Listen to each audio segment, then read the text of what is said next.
Mantan anggota DPRD Kota Palembang, Doni alias Doni Timur, yang tersandung kasus narkoba bersama rekannya masing-masing Alamsyah, Joko Zulkarnain, Ahmad Najmi Ermawan, Yati Suharman, dan Mulyadi, menjalani sidang perdana di Pengadilan Negeri Kelas 1A Palembang pada Selasa 22 Desember 2020.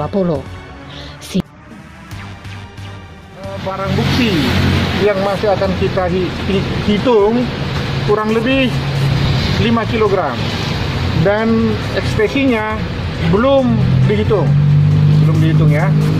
Jadi salah satu diantaranya ada oknum anggota DPRD Kota Palembang yang namanya D. Begitu. Sidang yang digelar secara virtual tersebut dipimpin langsung oleh Ketua Pengadilan Negeri Palembang, Bongbongan Silaban. Dalam dakwaan primer Jaksa Penuntut Umum Indah Kumala Dewi, perbuatan Doni diancam pidana pasal 114 ayat 2, Jungto pasal 132 ayat 1 Undang-Undang Republik Indonesia nomor 35 tahun 2009 tentang narkotika.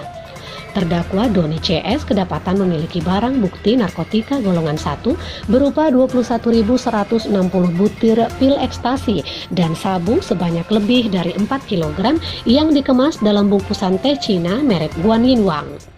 Sidang berlangsung sekitar 30 menit dan ditunda serta akan dilanjutkan pada Selasa 5 Januari 2021 mendatang.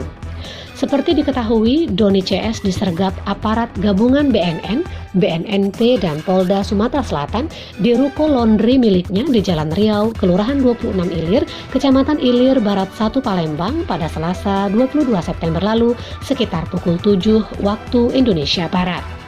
Dalam penyergapan tersebut sempat diwarnai tembakan oleh aparat gabungan yang membawa senjata lengkap baik jenis FN maupun laras panjang. Laporan Diansyah dari Pengadilan Negeri Kelas 1A Palembang untuk Anda.